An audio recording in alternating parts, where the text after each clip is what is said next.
we have the Women's Equality Day. Is there a group here that's to be, come on down.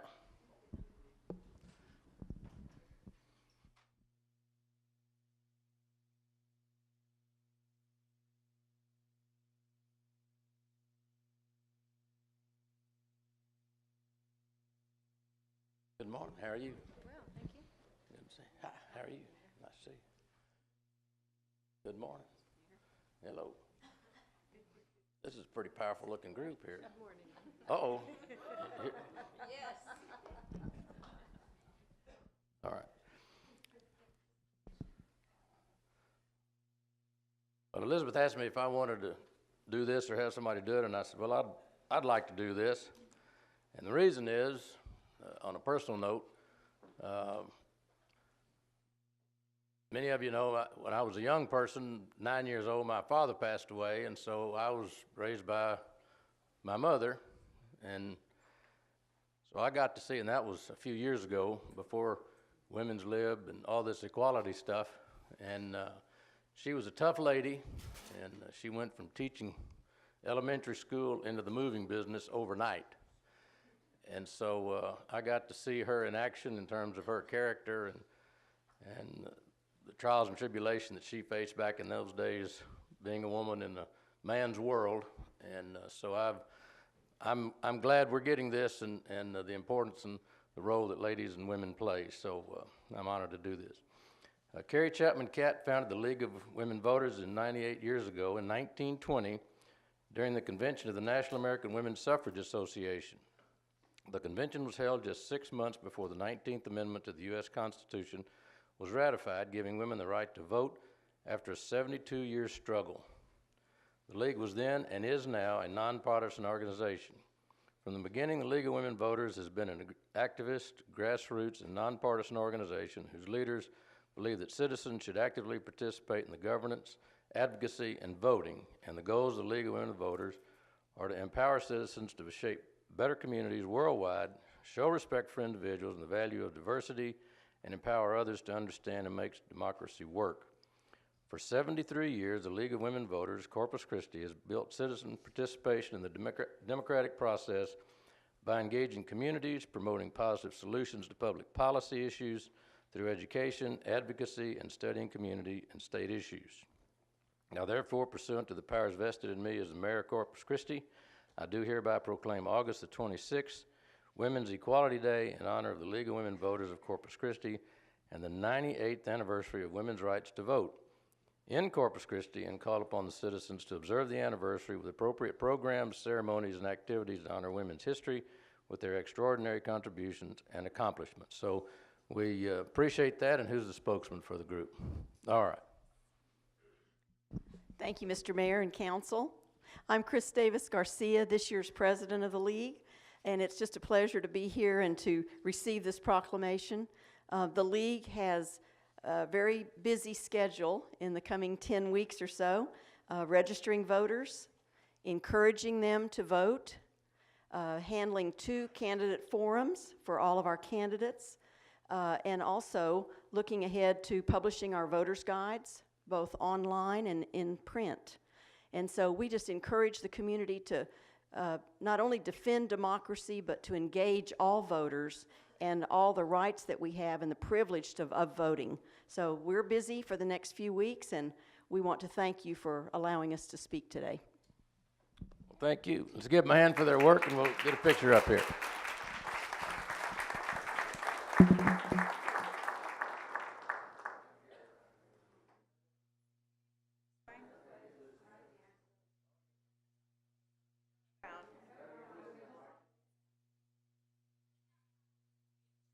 A little bit to her right, so you're a little bit to your right.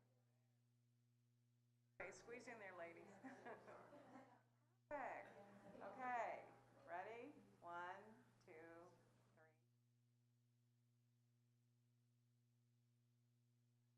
Oh, wait. Can you turn the proclamation? Hold on. Can you turn the proclamation around? All right, perfect. Okay, smile again.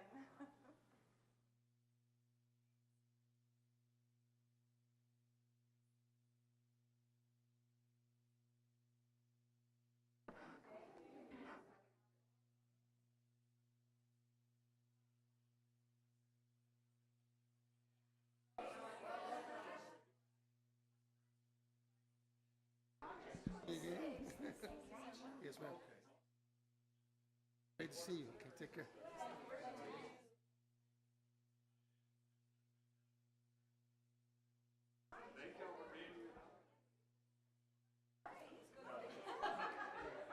Thank you. Thank you for being here. We'll be sending you the Thank you, photo. Elizabeth. Thank you so Appreciate much. you. Take Thank care. you. Thank you.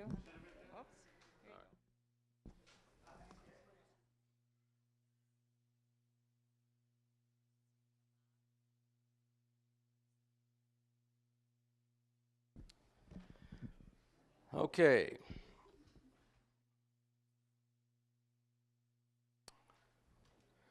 Well, this next one is, in the course of public service, we get to meet a lot of people that really fly below the radar screen and help make life a lot easier for all of us. And we think today is one way that we could recognize some of those folks that really don't get much public recognition, that work hard, but the fruit of their labor is seen publicly, but you really don't realize you're seeing the fruits of their labor, but they're there, and if it wasn't for them, things wouldn't happen. And so today, we've got a recognition and appreciation for Chris Caron. Chris, come on down. And anybody else that's with you, come on down.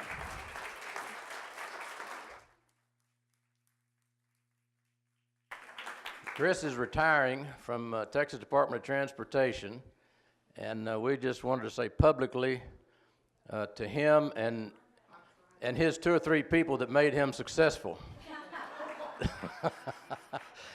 So if you want to talk about teamwork, this is it right here.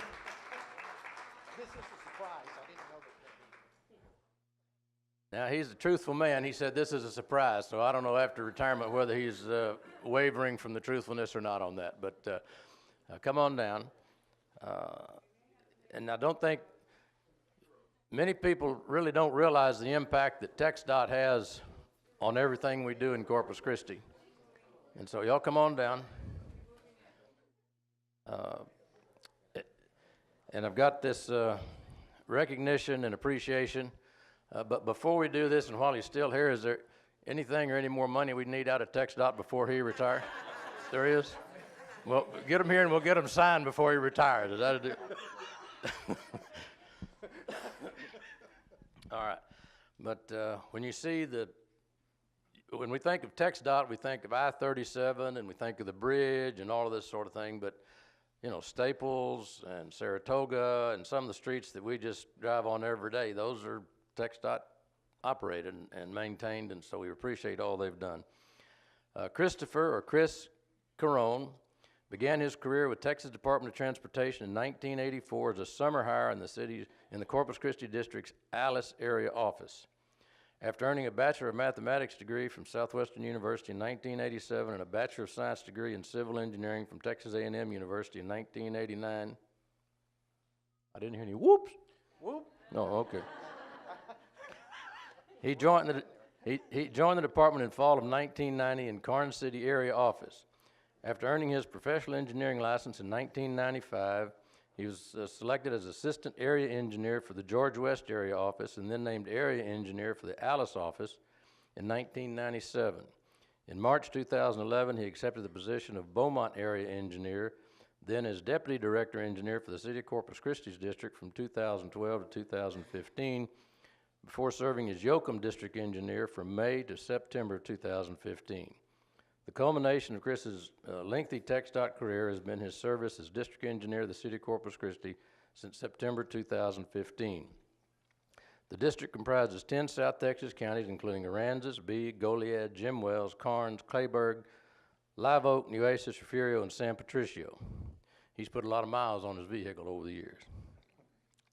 He oversaw planning, design, construction, operation, and maintenance of state transportation system, including US 77 and I-37 improvements, current ramp reversal project on South Padre Island Drive, extension of State Highway 286, and many other projects critical importance to the city of Corpus Christi for the Corpus Christi District while serving as district engineer.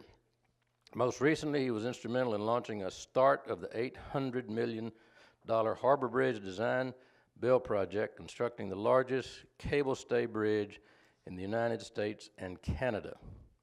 As a third-generation TxDOT employee, Chris's career continued a family tradition. His grandfather started work in George West Maintenance in 1929, and his father began work in the George West area office in 1950. His father, August Caron, was the mayor of George West for many years, so he got his know-how about dealing with politicians early in his life. All three men enjoyed outstanding careers with the agency and prided themselves on putting the citizens of Texas first. Chris has also been a longtime participant and presenter of the Chamber of Commerce Infrastructure Committee. A native of George West, Chris plans to spend more time traveling. With all the traveling you've done, you still want to do more? Yes, sir, outside of Texas. Oh, outside of Texas, all right. Well, We're limited to Texas. I want to give you this certificate of appreciation. Thank you, Mayor. And we want to wish you the best and sincerely thank you for all your work and all of your work in what you do in and around Corpus Christi and the district. And we'll just continue to send the bills over to TxDOT to your attention, and then somebody may throw them away, and then we won't ever have to pay them. So tell us what you've got planned besides your traveling, and if you got a word to tell these folks, because they've made you successful, and you've been very successful, and we appreciate it from the bottom of our hearts. Thank you very much, Mayor, City Council. I just want to take this opportunity to thank everyone that came to support me today for being here today, and you are correct. It's the fine people of the Texas Department of Transportation and their efforts they give each and every day to make improvements that really count. It's more than one person, but it has been a real pleasure and a privilege working with you and other city councils and moving forward the projects in this city. I'll put in a short advertisement here for those of you who don't keep up necessarily with all the transportation projects in the area, but the city of Corpus Christi is very blessed.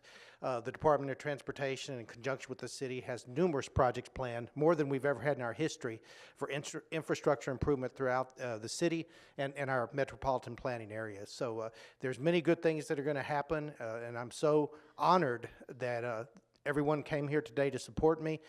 And I'm more than honored that the City Council, the City of Corpus Christi, would take time for such a proclamation. Thank you again, Mayor. Well, thank you. Let's give him a hand for what his donation to the time and effort is. Thank you very much. Appreciate it. And I can also say, I think with pretty much assured accuracy, that, and TxDOT money is distributed on a piecemeal or a formula basis. But if you understand the politics, you know, the Houston, Dallas areas, a lot of it's done at the legislative level. They have a whole lot more political clout than we've got in terms of numbers. And if it had not been for Chris and his tenacity and his drive, with the help of Todd Hunter and a few others, the Harbor Bridge project would not have happened. And this was kind of the one man taking on the system, I guess, to get our funding and putting together a coalition of folks that said, we'll participate and we'll participate. So really, when the new Harbor Bridge is completed, there should be a sign on the side, thanks, Chris, for all you did to make this happen. So we appreciate it very much. So let's get a picture and then we'll be on our way.